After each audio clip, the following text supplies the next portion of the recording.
Santiago 1, vamos a leer de los versículos 2 al 8. Muchos dirán, ya lo hemos leído porque fue el pasaje de hace 8 días. No es un déjà vu. Entonces, vamos a leer la palabra de Dios que dice así. Tengan por sumo gozo, hermanos míos, cuando se hallen en diversas pruebas, sabiendo que la prueba de su fe produce paciencia y que la paciencia tenga su perfecto resultado para que sean perfectos y completos sin que nada les falte. Y si a alguno de ustedes le falta sabiduría, que se la pida a Dios, quien da a todos abundantemente y sin reproche, y le será dada. Pero que pida con fe sin dudar, porque el que duda es semejante a la ola del mar, impulsada por el viento y echada de una parte a otra. No piense, pues, ese hombre que recibirá cosa alguna del Señor, siendo hombre de doble ánimo, inestable en todos sus caminos. Señor, gracias. Es un gozo, un deleite tan grande el que podamos estar aquí en tu casa de oración. Nosotros nos gozamos tanto en reconocer tu misericordia y tu bondad. Y eso es exactamente lo que hacemos cuando cantamos. Queremos reconocer que tú eres bueno, que para siempre son tus misericordias. Nosotros hacemos memoria de todas tus bondades para con nosotros durante la semana. Oh Señor, recibe nuestro cántico como una real ofrenda de nuestros corazones. E igualmente, venimos necesitados de escucharte también. Ahora es el momento cuando nosotros callamos para que hables tú. Danos oídos de fe. Líbranos de poner restricciones a las cosas que tú quieres ministrarnos en esta mañana. Oh Señor, quita todo obstáculo, toda preocupación, todo afán por las cosas de este mundo. Y ayúdanos por tu gracia que podamos enfocarnos en escuchar tu voz. Así que no nos niegues esa misericordia por amor de tu nombre. Lo rogamos en el nombre de Cristo. Amén. Amén. Pueden sentarse, amados hermanos. Muy bien, vamos entonces al estudio. Déjenme introducir brevemente. Así como Dios, en su providencia, nos permite disfrutar de momentos de mucha paz, de momentos de mucha tranquilidad, igualmente, en su soberanía, Él permite otros tiempos que son de incertidumbre, otros tiempos que son de conflictos, otros tiempos que nosotros hemos llamado momentos de prueba de nuestra fe. Y la clave para manejar adecuadamente esos momentos es tener un claro entendimiento bíblico de lo que eso representa. La clave es aprender a desarrollar una actitud de fe, tal como Dios nos enseña en su palabra. Nuestra actitud en medio de las pruebas, de las dificultades, no puede ser lamentarnos. Esos no son momentos simplemente para frustrarnos.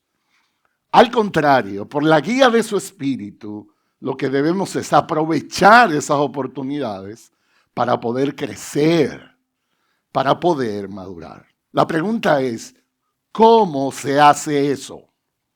Bueno, no hay magia, no hay fórmulas. Y como creyentes, debemos, en medio de las pruebas, acercarnos al Dios soberano, al Dios que dirige todo lo creado, al Dios que ha prometido guiarnos por su palabra. Esa es la razón por la cual Pastor Michael y yo hemos decidido hacer una pausa temporal en nuestra serie de estudio del libro de Proverbios. Y vamos a tomar algunos domingos para reflexionar sobre este tema de la prueba de la fe y aprender juntos. Nuestro estudio lo hemos basado en Santiago, específicamente en el capítulo 1, como hemos leído. Déjenme muy brevemente hacer un resumen de lo que hemos visto hasta ahora. Para los que no estuvieron aquí, el domingo pasado Pastor Michael hizo una exposición del texto, una excelente exposición de ese texto. Nosotros pensamos que esa parte es vital para lo que van a escuchar hoy. Así que si usted no lo ha escuchado, es más, aun si usted lo escuchó, vuélvalo a oír. Porque eso es parte de lo que necesitamos. Pastor Michael definía la prueba de fe con estas palabras. Él decía, Una prueba de fe es toda oportunidad, oigan la palabra, oportunidad que Dios trae a nuestra vida para debilitar nuestra carne y para fortalecer su espíritu en nosotros. Es hacernos más dependientes de Él, menos dependientes de nosotros mismos, con el fin de ser transformados a la imagen de Cristo por medio del poder del Espíritu en nosotros. Esa fue la introducción que Pastor Michael trató de hacer la vez pasada y lo expuso. Yo digo, eso es exactamente lo contrario a esa noción de la vida cristiana que existe hoy. Algunos le llaman cristianismo light. Algunos dicen, ¿cómo es la vida cristiana para ti? Ay, me encantan las tardes de té. Las tazas coinciden con los pañitos. ¿Usted ha visto eso? Eso está muy lindo, eso es importante. Eso no es la vida cristiana.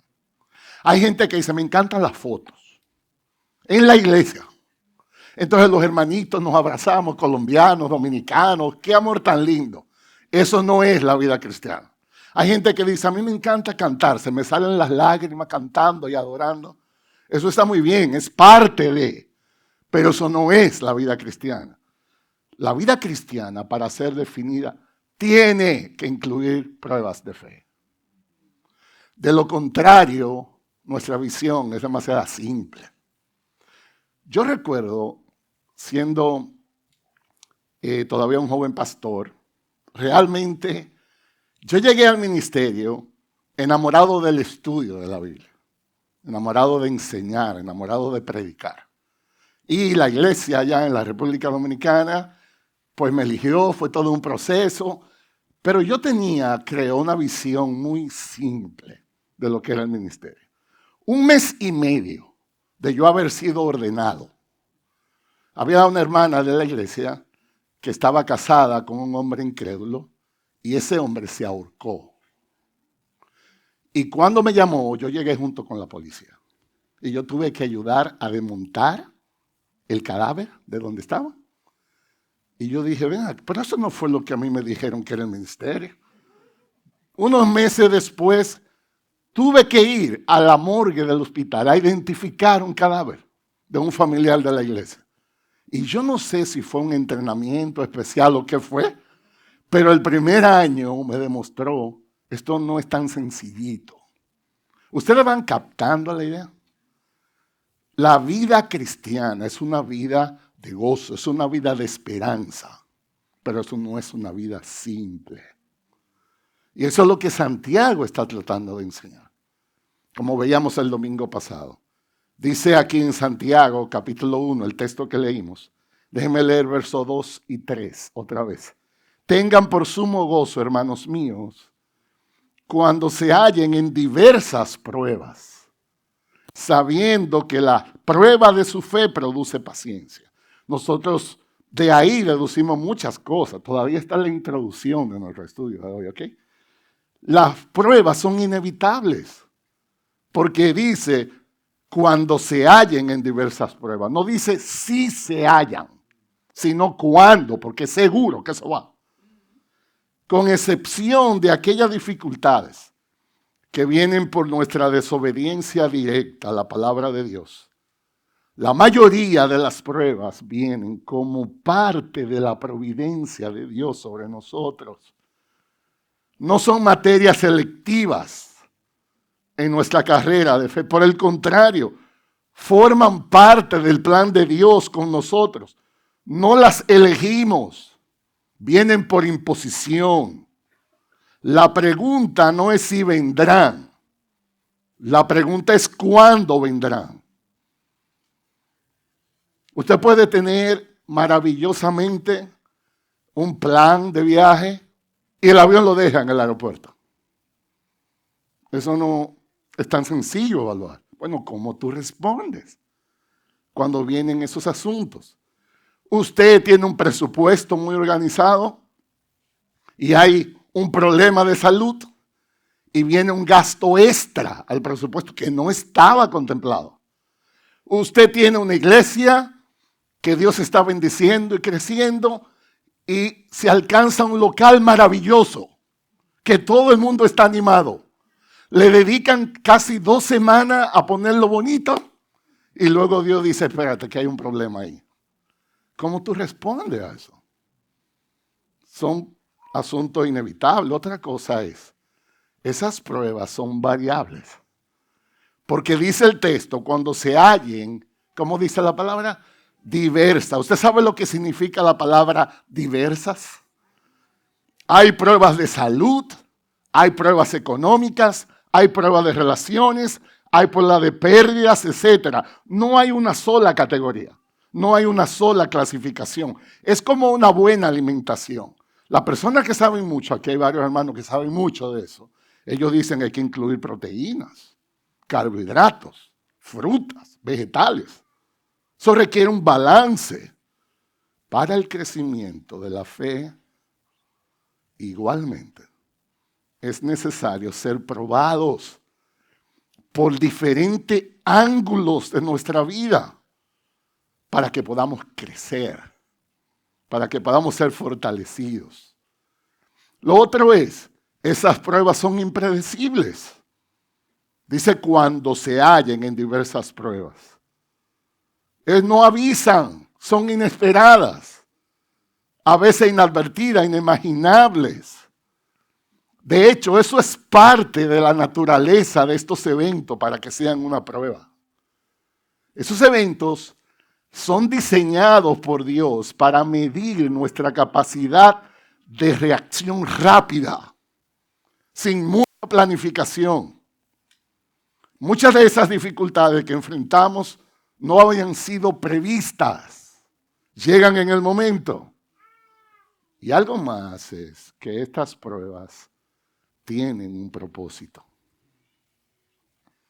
Una de las cosas que el texto dice, que vamos a enfatizar mucho hoy, dice, sabiendo que la prueba de vuestra fe produce paciencia. Esa palabra que se traduce ahí como producir, establece un propósito. Dios permite las pruebas en nuestras vidas, no como algo inconsistente, desenfocado y sin sentido. No. Dios tiene un plan en esto. Hay algo en esta situación actual que vivimos como iglesia que va a ayudar a que se cumpla el propósito de Dios en nuestras vidas. Y Dios espera que respondamos con fe. Déjeme brevemente aquí en el texto. Todo esto todavía resumiendo lo que vimos el domingo pasado. Por ejemplo, ¿qué propósitos específicos tiene Dios por esas pruebas? Bueno, prueban nuestra fe, como dice el texto. ¿En qué sentido se dice que prueban nuestra fe? Bueno, cuando vienen estas dificultades, yo me conozco mejor. Yo puedo entender cómo está mi madurez. Por ejemplo, las pruebas de fe revelan lo que yo creo de Dios. La teología de Dios es una de las teologías más importantes de la Biblia. Yo le digo a las personas, de acuerdo a lo que tú crees de Dios va a ser tu vida. Ustedes me han escuchado varias veces aquí decir, si tu teología de Dios, o sea, si como tú imaginas a Dios, es como un Santa Claus, de eso que ponen en Navidad en las tiendas comerciales, que inspiran más compasión que respeto, porque no se pueden ni poner de pie solos. Hay que ayudarlo. Así es como tú imaginas a Dios. Entonces vas a tener problemas. Realmente es esas pruebas de fe que nos van a ayudar a entender cómo es ese Dios al cual servimos. Cómo la fe nos ayuda. Otra cosa, todo esto es como prueba nuestra fe. Yo puedo conocer también mejor lo que yo creo de mí. Nosotros tenemos una teología también. A veces yo me creo tan inteligente. Nosotros usualmente tenemos una opinión de nosotros mismos que hay que trabajarla. Vamos a ponerlo así. A veces yo me veo en el espejo y yo digo, wow, pero yo sí soy lindo. ¿Cómo la morena no se desmaya cada vez que me ve? No, ella me mira y sigue de largo y hola. Entonces soy yo el que tengo la como... Ustedes se ríen, pero es de ustedes que yo estoy hablando también. A veces nos creemos más inteligentes de la cuenta. A veces yo tengo una opinión y yo creo que el New York Times debe publicarla en primera plana. Y cuando yo la comparto a alguien y no me hacen ni caso, yo me enojo. Pero tal vez tú tienes una opinión muy alta. Esta mañana el hermano Gio dirigió un tiempo de oración e insistía en ser humildes. Entonces, cuando vienen las pruebas de fe, ahí se puede evidenciar mucho qué es lo que yo creo de mí. Porque me enojo, me frustro, confío. Otra cosa es, revelan lo que amamos. Las pruebas de fe nos ayudan a revelar exactamente qué es lo que yo adoro dentro de mí. Qué es lo valioso para mí, qué es mi tesoro. Revelan nuestra visión de la vida. Yo le doy más importancia a lo eterno que a lo temporal. Eso no hay manera de averiguarlo, a menos que no haya prueba de fe. No solamente eso, las pruebas desarrollan nuestra paciencia. Dice, produce paciencia. Voy a hablar un poco más de eso más adelante, porque es un fruto del Espíritu. Y Pastor Michael, el domingo pasado, hablaba mucho de que las pruebas forman mi carácter. Porque dice el verso 4, que la paciencia tenga su perfecto resultado para que sean perfectos, incompletos, sin que le falte nada. Dios nos está formando a su imagen. Hay una obra que se llama santificación progresiva, que la idea es, Dios está obrando en nosotros para que parezcamos cada vez más a Cristo. Dios está más interesado en nuestra santificación que en nuestra diversión. Dios tiene un solo negocio aquí, formar la imagen de Cristo en nosotros. La visión de Dios es a largo plazo. Dios no está interesado en nuestro fin de semana. Dios está proyectando a 10 años, a 20 años, a dónde nos va a llevar. Y en medio de una dificultad, es muy importante, no es que la prueba sea removida. Eso no debe ser la oración. Usted sabe que si usted está en un problema y usted ora, Señor, sácame de aquí, esa es una mala oración. La oración es enséñame. Porque tú no vas a salir de ahí si no aprendes la lección. La oración no es, Señor, que mi aflicción sea removida. La oración debe ser que mi aflicción sea santificada. La tragedia mayor que puede pasar en una prueba de fe es que no haya cambio en nosotros. Viene la pandemia. La pandemia paralizó el mundo. Algunos de nosotros estuvimos confinados por 18 meses en una casa, con muchas limitaciones. Y hay gente hoy viviendo igual. Se le olvidó la pandemia. Eso es una tragedia. Si la pandemia no pudo cambiarte, ¿qué será lo que Dios tiene que enviar para que tú pienses otra vez de la vida? Dios tiene un propósito. Yo quisiera esta mañana, esa es la introducción del sermón, así que acomódense. Yo quisiera en esta mañana enfocar nuestra atención a ese segundo gran propósito que tiene la prueba de fe, que es producir paciencia. Y lo que quiero hacer primero es definir lo que es la paciencia, explicar lo que es la paciencia, ilustrar bíblicamente cómo eso funciona y luego traer una serie de aplicaciones prácticas que nos ayuden a cultivar eso. Así que el bosquejo es este. La paciencia definida, primero. Segundo, la paciencia explicada. La paciencia ilustrada y luego algunos puntos de aplicación. Vamos a definir lo que es paciencia. En Santiago, capítulo 1, verso 3, dice que sabiendo que la prueba de su fe produce paciencia.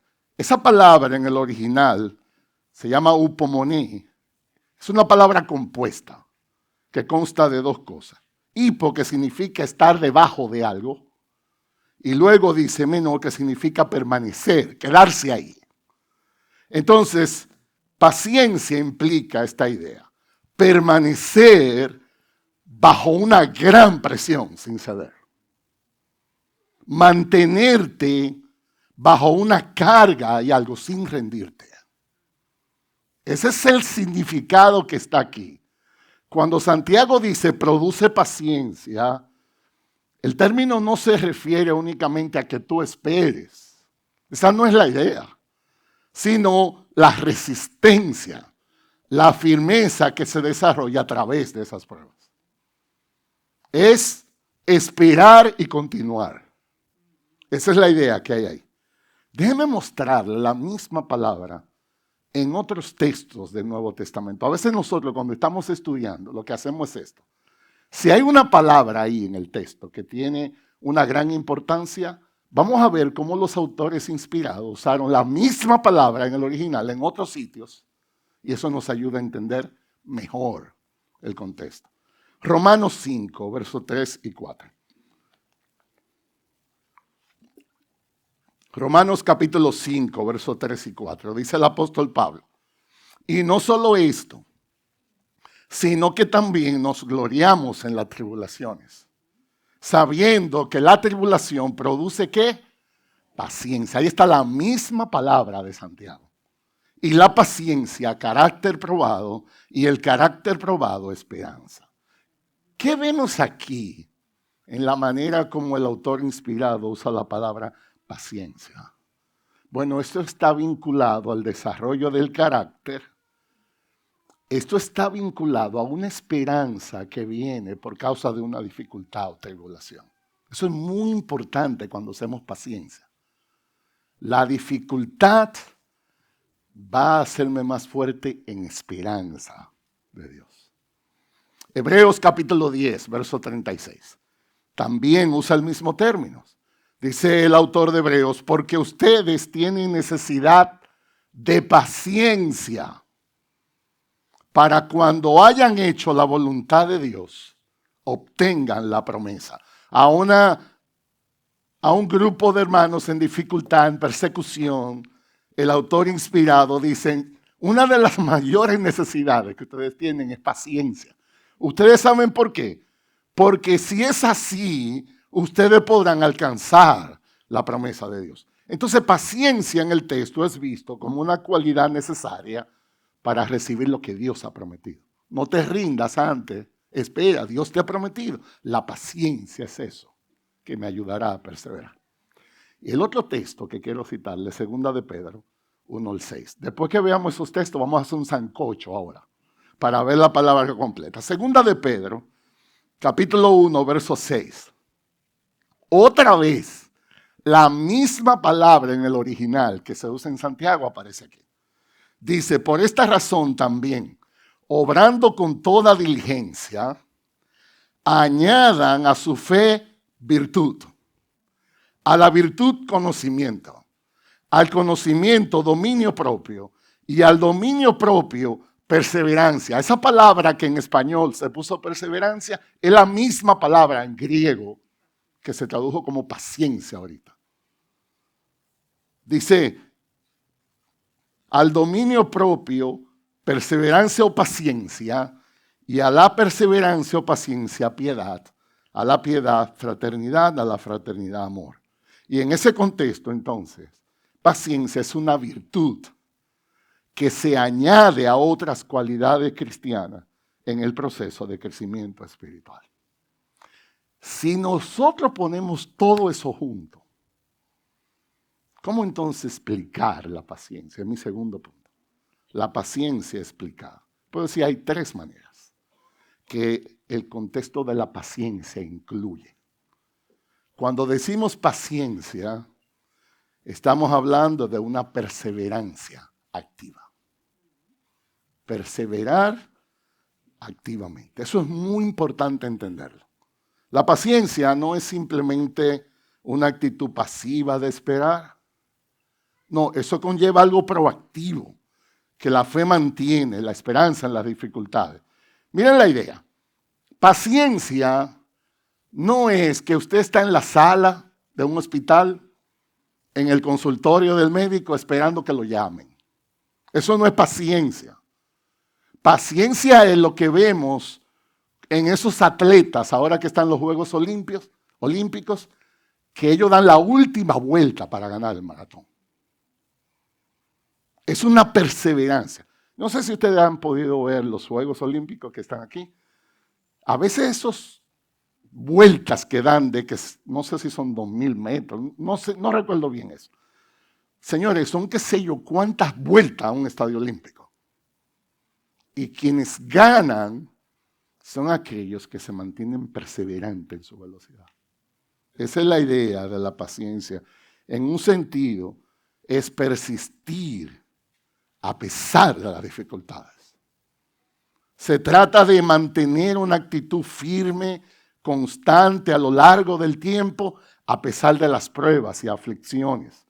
Por eso en el texto de Romanos 5 que citamos dice, la tribulación produce paciencia. Es un proceso activo que nos lleva a crecer. La paciencia es, por lo tanto, un proceso dinámico de perseverancia que se fortalece en nuestra fe. La primera cosa que yo quiero que pongamos en nuestra mente cuando hablemos de paciencia es perseverar. No te rindas, sigue. Eso es paciencia. Lo otro es una espera confiada. Incluye una espera confiada. La idea es, yo voy a tener paciencia porque Dios prometió. No me voy a desesperar, no voy a perder mi fe. La paciencia es como la actitud que confía en las promesas de Dios. Nosotros sabemos que Dios no nos va a decir algo que Él no va a cumplir. Dios no puede fallar a su palabra. La paciencia entonces abraza y dice, bueno, yo no sé cómo se va a resolver este lío. Yo lo que sé que Dios ha prometido no volverse atrás de hacernos el bien. Entonces no me voy a rendir. Por ejemplo, en el Salmo 27, verso 14, está el concepto. La palabra no aparece ahí, pero está el concepto.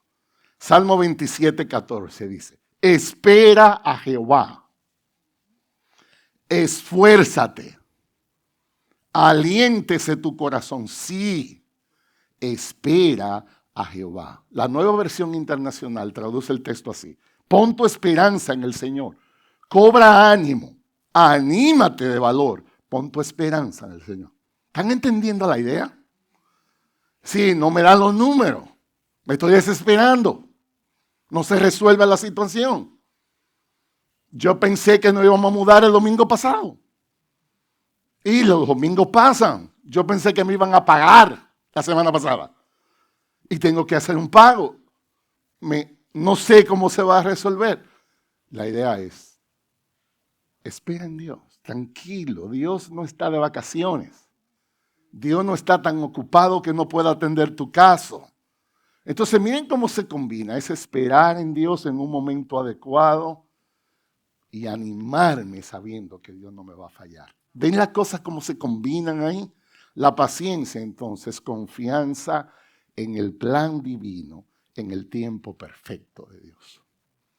Persevera y confío esperando. Y finalmente, la paciencia también es control de nuestras emociones.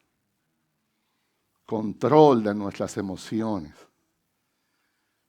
La capacidad de manejar provocaciones sin dejarte perder la compostura. Es dominio propio.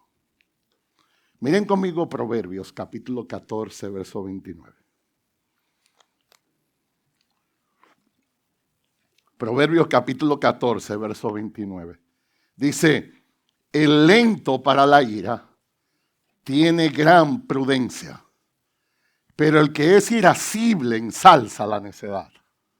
El mismo texto en la traducción de la Reina Valera dice, el que tarda en airarse es grande de entendimiento, mas el que es impaciente de espíritu enaltece la necedad.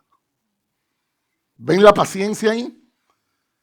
Está relacionada a la capacidad de controlar la ira, controlar tus emociones. Es una muestra de sabiduría, es un signo inequívoco de madurez. En lugar de manejarte por los impulsos, Una persona paciente se toma el tiempo para considerar sus respuestas. Actúa con sabiduría. Ahí está. Ese es el sumo de todo. Cuando decimos paciencia, perseverancia activa. Cuando decimos paciencia, espera confiada. Cuando decimos paciencia, control de las emociones. Las tres cosas incluidas. Si usted es como yo, todo eso está muy bonito. Pero a mí me gustaría verlo graficado eso. La teoría está muy bonita. Yo entiendo todo, la teoría. ¿Cómo se ve en el día a día el tema de la paciencia? Y yo quisiera tomar el tiempo que nos resta para ilustrar la paciencia con uno de los personajes más impresionantes acerca de esto, que se llama Job. Mi tercer punto es la paciencia ilustrada. Vamos a aterrizar este avión ahora. Yo quiero que usted vea todo eso que hablamos en teoría en la vida real. Job. Yo quiero invitarle, por favor. Aquí mismo en Santiago capítulo 5. Porque alguien dirá, pastor, ¿y por qué de tantos personajes de la Biblia usted va a elegir Job? Bueno, porque el mismo autor de Santiago me lo dice. En serio. Mira conmigo Santiago 5, versos 7 al 11. En una de las exhortaciones del Nuevo Testamento de más énfasis a perseguir la paciencia, está aquí en Santiago. Este texto de Santiago 5, versos 7 al 11, que vamos a leer en sus Biblias, probablemente arriba dice, exhortación a la paciencia. Entonces, este es el texto que hay que ir. Miren cómo dice. Por tanto, hermanos, sean pacientes, ahí está, hasta la venida del Señor. Miren cómo el labrador espera el fruto precioso de la tierra, siendo que paciente en ello, hasta que recibe la lluvia temprana y la tardía. Verso 8, sean también ustedes, ¿qué? Pacientes. 3 veces va la palabra. Yo no sé si hay que ser muy inteligente para usted saber que si la palabra aparece tantas veces, ¿de qué estamos hablando aquí? De la paciencia. Sean también ustedes pacientes, fortalezcan sus corazones, porque la venida del Señor está cerca. Hermanos, no se quejen unos contra otros, para que no sean juzgados. Ya el juez está a las puertas. Y verso 10. Dice, hermanos, tomen como ejemplo de paciencia y aflicción a los profetas que hablaron en el nombre del Señor. Verso 11, miren que tenemos por bienaventurados a los que sufren. ¿Han oído de la paciencia de Job? ¿Y han visto el resultado del proceder del Señor? Que el Señor es muy compasivo y misericordioso. Esta es la pregunta que yo le tengo a ustedes. ¿Has oído tú de la paciencia de Job? Yo quiero que escuches esta mañana acerca de la paciencia de Job. Esto nos va a ilustrar en vivo la necesidad y entender un poco por qué Dios permite todas estas dificultades que estamos viviendo. Así que si son tan amables, vamos a Job capítulo 1. Vamos a comenzar el sermón finalmente esta mañana. Todo esto es para llegar aquí. ¿Quieren ustedes ver cómo Job es introducido en la historia? Job capítulo 1, verso 1. Hubo un hombre en la tierra de Uz llamado Job.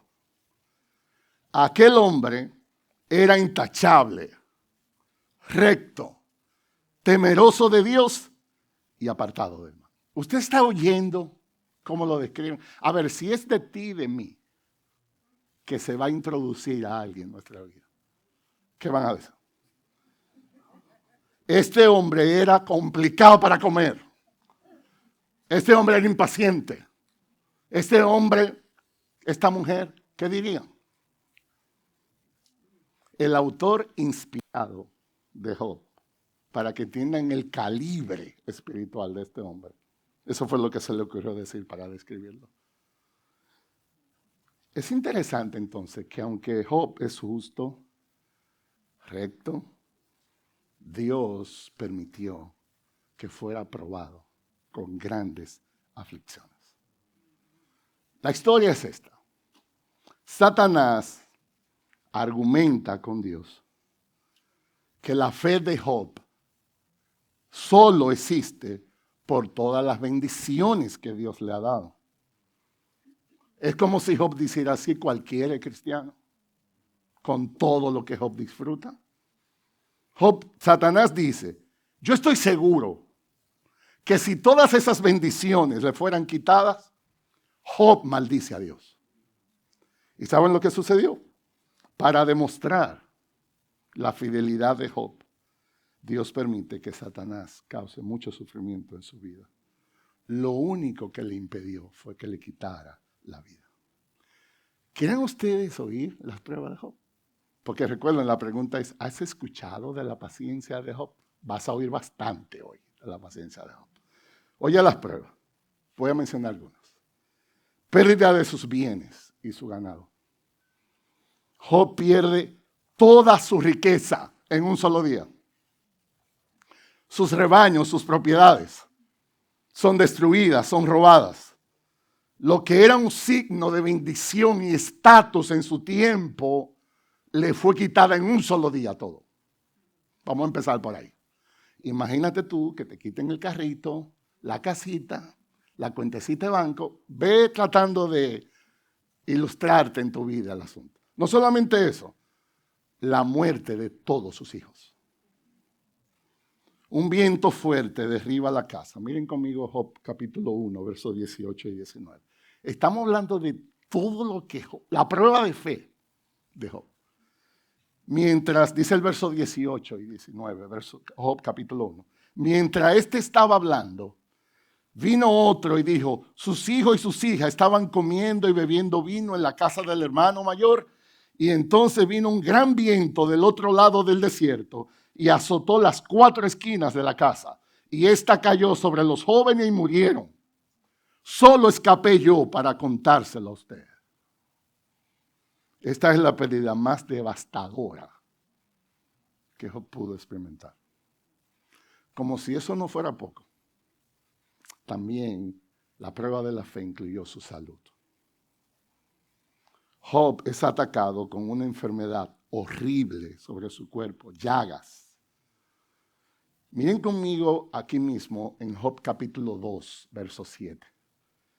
Dice, entonces Satanás salió de la presencia del Señor e hirió a Job con llagas malignas, desde la planta del pie hasta la coronilla. Los estudiosos de la Biblia creen que se trató de una dermatitis aguda, una sarna que tenía el propósito específico de llevar a Dios, a Job, a una desesperación tan grande que pudiera maldecir a Dios. ¿Quieren ustedes entender el nivel de dolor en esa aflicción y enfermedad? Dice el verso 8 ahí mismo. Y Job tomó un pedazo de teja, literalmente un tiesto, para rascarse mientras estaba sentando entre las cenizas. Rascarse con algo el cuerpo entero. Y más adelante dice este texto en Job 30, 17, de noche él traspasa mis huesos dentro de mí y los dolores que me corroen no descansan. Usted ha tenido un dolor grande que no le da tregua. Eso no es nada todavía. Si usted cree que eso es mucho, rechazo y acusaciones en medio de todo esto. ¿Usted sabe lo que hizo la esposa? Esta es la esposita que le tocó a Job. Cuando ella vio este lío, aquí en Job capítulo 2, verso 9, le dijo, entonces su mujer le dijo, ¿aún conservas tu integridad? Maldice a Dios y muérete. Oigan qué consejito. Esa mujer hay que traerla a las mujeres con la palabra del sábado. Eso no es nada. Los amiguitos que le tocó a Job. Todo esto es para que escuchen de la paciencia de Job. Elifaz, Bildad y Zofar llegaron a consolarlo. Y con 3 amigos así, usted no necesita enemigo. Se lo aseguro. Ellos comenzaron muy bien, pero empezaron ellos a traer acusación sobre Job. Una deficiencia bíblica teológica impresionante tenían esta gente para consolar. De hecho, usted sabe que no todo es la buena intención de aconsejar. Nosotros tenemos que entrenarnos para aconsejar bien. Ellos tenían buenas intenciones. Por ejemplo, ellos decían, si tú sufres, eso es porque tú pecaste. Un error teológico grande. En Job 4:7 dice, recuerda ahora, le dice uno de ellos, ¿quién siendo inocente ha perecido jamás? Eso es Job 4:7. ¿O dónde han sido destruidos los rectos? ¿Usted sabe lo que están diciendo esta gente a Job? Tú estás sufriendo.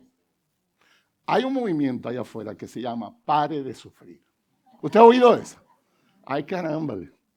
Así sí es fácil. Job dijo, los amigos de Job dijeron, todo esto que tú estás pasando, algo hiciste mal. Algo hiciste mal. Ellos querían entender la mente de Dios. Job 4:7, dice uno de ellos, Elifaz, todos sus días el impío se retuerce de dolor y contados están los años reservados para el tirano. O sea, yo vi en el dolor que Job tenía, ellos dijeron, a lo único que se me parece es que tú tienes un problema de pecado. Ellos no supieron ilustrar la soberanía de Dios en medio del sufrimiento. Distorsionaron todo eso. Distorsionaron el carácter de Dios. A ver, ¿qué le parece? Sus posesiones se fueron, su salud se fueron, sus hijos se fueron, su esposita aconsejándole y sus 3 mejores amigos, pues. ¿Cómo Job persistió? Dice la paciencia de Job. Impresionante. Por ejemplo, miren algunas cosas de esa paciencia. Él dijo, yo sé que Dios es soberano. Job 1:21. Oigan esto, lo que Job dijo, en medio de sus pérdidas, desnudo salí del vientre de mi madre y desnudo de allí volveré. El Señor dio y el Señor quitó, sea el nombre del Señor conocido, bendito el nombre del Señor. Hay algunos en sus Biblias que leen así, el Señor dio y el diablo quitó. No, eso no es lo que dice el texto. El mismo Dios que dio también te lo quitó. Y él dijo, bendito sea el nombre del Señor. ¿Qué? Y yo cuando está lloviendo y el tráfico se pone complicado, que no llego a tiempo y hay mucho tráfico, yo me estoy quejando por todo. Me da un dolorcito de cabeza y yo estoy aquí cuestionando si Dios es bueno o no.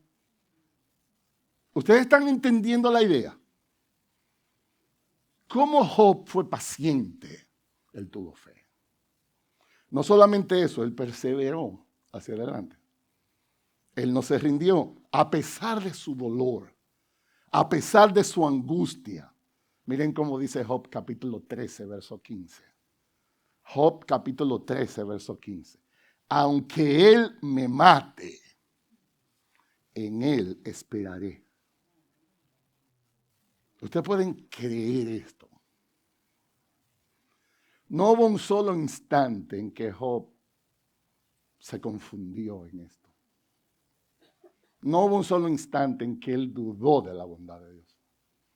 No hubo un solo instante en que él dudó de la soberanía de Dios. No hubo un solo momento en que Job dudó de las promesas de Dios. ¿Cómo este hombre hizo eso? La paciencia. Santiago, el libro, no se equivocó cuando dijo, ¿han escuchado de la paciencia de Job? ¿Cómo está nuestra paciencia en medio de las dificultades? Y Job, Dios restauró a Job. Dios honró su paciencia. Miren conmigo al final del libro. Job capítulo 42, por favor. Para ir concluyendo. Job 42, este es el gran final de la historia. Dice el verso 5 y 6. He sabido de ti solo de oídas, pero ahora mis ojos te ven. Por eso me retracto y me arrepiento en polvo y ceniza. ¿Qué? Que dice Job que ahora es que él conoce de verdad a Dios. Pero mira que ahí el verso 1 no decía que este hombre tenía un carácter y una... Sus pruebas fueron tan grandes que él terminó más cerca de Dios. ¿Esto sabes lo que quiere decir? He sabido de ti solo de oídas. Eso es, yo tenía una visión tuya, pero extremadamente deficiente. Ahora sí, yo te conozco. ¿Qué hizo Dios con él? Con Job. Aquí mismo en Job 42, verso 10 dice, y el Señor restauró el bienestar de Job cuando éste oró por sus amigos. Y el Señor aumentó el doble de todo lo que Job había poseído. Dice el verso 16, después de esto vivió Job 140 años. Y vio a sus hijos y a los hijos de sus hijos hasta cuartas generaciones. Y murió Job, anciano y lleno de días. Desde una perspectiva bíblica correcta, la paciencia de Job es uno de los ejemplos más sobresalientes que existen en la Biblia. ¿Cómo debemos perseverar? La historia de Job nos enseña que la fe verdadera soporta en medio de las pruebas más extremas, porque estamos confiados en un Dios que no puede fallar. Estamos confiados en la voluntad de un Dios soberano que reina. La bondad de Dios jamás va a ser comprometida. Este es un excelente ejemplo que todos nosotros podemos tomar en medio de nuestras dificultades. ¿Cómo entonces imitar este ejemplo? Entonces, finalmente quiero concluir con algunas aplicaciones prácticas. Ya terminamos. Primero, hermanos, en medio de las dificultades necesitamos orar. Hablar menos, orar más. Dios no quiere que estemos paralizados en medio de una dificultad. Dios quiere que vengamos a Él. Cuando no sabemos qué hacer, ya sabemos qué hacer. Orar. Debemos orar. Segundo, la palabra. Dios ha prometido guiarnos por su palabra. En las pruebas de la fe, el punto de que yo opino, que quiero, que me gusta, eso es totalmente secundario. ¿Qué dice Dios? ¿Qué puedo yo tomar como una promesa? La palabra no solo nos enseña, sino que también trabaja en nuestra paciencia, en nuestro consuelo. Nosotros necesitamos más que nunca estar en esa palabra en medio de las dificultades. Nosotros debemos apoyarnos mutuamente, hermanos. Cuando hay dificultades, nosotros debemos amarnos y apoyarnos. Son oportunidades. La Biblia dice, lleven los unos las cargas de los otros y cumplan así la ley de Cristo. Y como familia debemos aprender a trabajar las pruebas de fe juntos. Juntos. Entonces aquí está en conclusión. La clave para manejar adecuadamente las pruebas y dificultades de la vida es teniendo un entendimiento bíblico de ellas y aprender a desarrollar una actitud de fe tal como Dios nos enseña en su palabra.